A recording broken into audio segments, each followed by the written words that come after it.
ये कहानी है एक सपने की, एक आम आदमी के खास सपने की। करसनभाई पटेल। ये नाम शायद आज की पीढ़ी को उतना ना पता हो, लेकिन एक समय था जब ये नाम हर हिंदुस्तानी घर की जरूरत से जुदा था।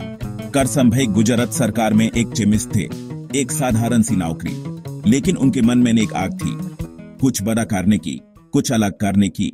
उन्होंने देखा कि बाजार में जो वॉशिंग पाउडर मिलते हैं वो बहुत महंगे हैं, आम आदमी की पहुंच से दूर। उन्हें लगा क्यों न एक ऐसा पाउडर बनाया जाए जो सस्ता भी हो और अच्छा भी। ये सोच ही निरमा का बीज थी। उनका घर ही उनकी पहली लेबोरेटरी बन गया। आपने घर के पिछले हिस्से में करसनभाई ने सोडा, ऑश और कुछ दूसरे इंग्रेडिएंट्स को मिलाकर एक पीला पाउडर बनाया। वो इसे खुद बनाते, खुद पाक करते। कोई बड़ी फैक्ट्री नहीं, कोई मशीन नहीं, सिर्फ हाथों का हुनर और दिल में विश्वास। दिन में वो अपनी सरकारी नौकरी करते और शाम को साइकिल पर निकल पड़े। घर घर जाकर अपना बनाया हुआ वॉशिंग पाउडर बेचते, सिर्फ 3 रुपये किलो, जबकि उस समय के बड़े ब्रांड्स 13 रुपये किलो तक बेचते थे। यह नाम निरमा कहां से आया? इसके पीछे एक बहुत ही भावुक कहानी है।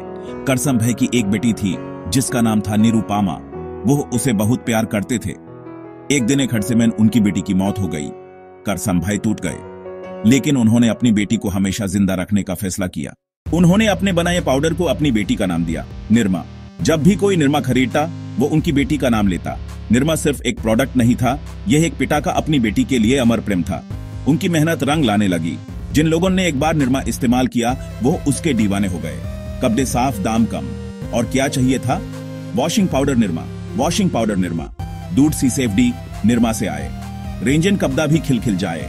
यह सिर्फ कुछ शब्द नहीं थे, यह एक जादुई मंत्र बन गया था।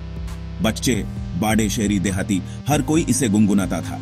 टीवी पर जब वो लड़की सेफ्ट फ्रॉक में घूमती हुई आती तो सबकी नजरें अचानक स्क्रीन पर टिक जाती। निरमा की लोकप्रियता के पीछे सिर्फ सस्ता होना या अच्छा एडवर्टाइजिंग नहीं था। इसके पीछे कुछ ठोस कारण थे जिन्होंने यूज बाजार का अनडिस्प्यूटेड किंग बना दिया। सबसे पहला और सबसे बड़ा कारण था उसकी कीमत, वैल्यू फॉर मनी। ये वो मंत्र था जिसे करसनभाई पटेल ने बिल्कुल सही समझा था। उस दौर में जब एमएनसीज की डिटर्जेंट पाउडर एक लक्जरी माने जाते थे, निरमा ने एक ऐसी कीमत पेश की जो हर किसी के बजट में फिट बैठती थी। दूसरा बड़ा कारण था उसकी अवेलेबिलिटी। करसनभाई जानते थे कि माल बना लेना ही काफी नहीं है, यूज हर दुकान तक पहुंचाना भी जरूरी है। उन्होंने एक मजबूत डिस्ट्रीब्यूशन नेटवर्क बनाया, एक ऐसा नेटवर्क जो हिंदुस्तान के कोने कोने तक, छोटे से छोटे गांव और कस्बे तक निरमा को ले गया। तीसरा और शायद सबसे महत्वपूर्ण कारण था प्रोडक्ट की क्वालिटी। निरमा ने इस शंका को गलत साबित कर दिया। लोगों ने देखा कि यह न सिर्फ सफेदी लाता है, बल्कि काबदोन को नुकसान भी नहीं पहुंचाता। हर कहानी में एक मोड़ आता है। निरमा की कहानी में भी आया। जब निरमा अपनी सफलता के शिखर पर था, तब बाजार में एक नई लहर उठने लगी। जो बड़ी बड़ी मल्टीनेशनल कंपनीज निरमा की आंधी में पीछे रह गई थी, वो अब चुप बैठने वाली नहीं थी। उन्हें भी निरमा से मुकाबला करने के लिए तैयार होना होगा। यही से शुरू हुई डिटर्जेंट इंडस्ट्री की सबसे बड़ी जंग, the great Indian detergent war. Hindustan Lever, अब हिंदुस्तान यूनिलीवर, ने इस मुकाबले की शुरुआत की। इसका जवाब देने के लिए इचुअल ने एक नया ब्रांड लॉन्च किया। इसका नाम था व्हील। व्हील को सीधे सीधे निरमा के मुकाबले में उतारा गया। उसकी कीमत भी निरमा के आसपास रखी गई।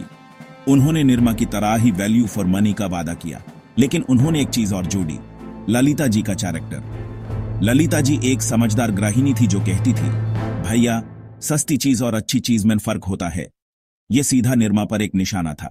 निरमा की चमक के फाइक पाड़ने के पीछे कोई एक कारण नहीं था। सबसे पहला और बड़ा कारण था इनोवेशन की कमी। निरमा ने बाजार को बदला, लेकिन फिर वो खुद नहीं बदला। दूसरा बड़ा कारण था उनकी ब्रांडिंग स्ट्रेटेजी में आई खराब। निरमा की पहचान एक इकोनॉमी ब्रांड की बन गई थी। वो अपनी ही बनाई हुई इमेज में कैद हो गए। तीसरा कारण था मार्केटिंग में पिछड़ जाना। उनकी एडवर्टाइजिंग अब भी 1980 के दौर की याद दिलाती थी, जबकि ग्राहक 21वीं सदी में पहुंच चुका था। आखिरी और सबसे अहम कारण था फोकस का बढ़ जाना। सफलता के बाद निरमा ग्रुप ने डिटर्जेंट से हटकर दूसरे बिजनेसेस में भी कदम रखा।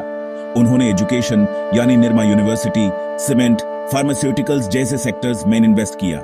इससे उनका कोर बिजनेस यानी डिटर्जेंट से फोकस थोड़ा कम हो गया। जब निरमा को एहसास हुआ कि उनकी पकड़ कमजोर हो रही है, तो उन्होंने वापसी करने की कुछ कोशिशें जरूर की। उन्होंने सुपर निरमा डिटर्जेंट और निरमा ब्लू जैसे नए वेरिएंट्स लॉन्च किए। उन्होंने फिल्म स्टार ऋतिक रोशन को भी अपने निरमा एडवांस पाउडर के लिए ब्रांड एम्बेसडर बनाया, लेकिन ये कोशिशें अधूरी सी लगे। इनमें वो जोश और वो कंसिस्टेंसी नहीं थी जो हुल या P&G की मार्केटिंग में दिखती थी। एक और कोशिश के तौर पर निरमा ने रूरल मार्केट यानी ग्रामीण बाजार पर अपना फोकस दोबारा बढ़ाने का प्रयास किया। यह स्ट्रैटेजी कुछ हद तक कामयाब भी हुई, लेकिन शहरी बाजार जहां ज्यादा मुनाफा और ग्रोथ है, वहां वो अपनी खोई हुई जमीन वापस हासिल नहीं कर पाए। निरमा की कहानी उदय से पतन तक हुमैन बिजनेस और जीवन के कई महत्वपूर्ण सबक सिखाती है। सबसे पहला सबक जो करसनभाई पटेल की शुरुआत से मिलता है वो है ग्राहक की जरूरत को समझना। दूसरा सबक है हिम्मत और लगन का। करसनभाई पटेल ने एक साइकिल से शुरुआत की, उन्होंने हार नहीं मानी। सबसे बड़ा सबक है बदलाव ही स्थिर है, यानी change is the only constant. Nirma ने बाजार को बदला, लेकिन फिर वो खुद बदलने में धीमा हो गया। तो आज निरमा कहां है?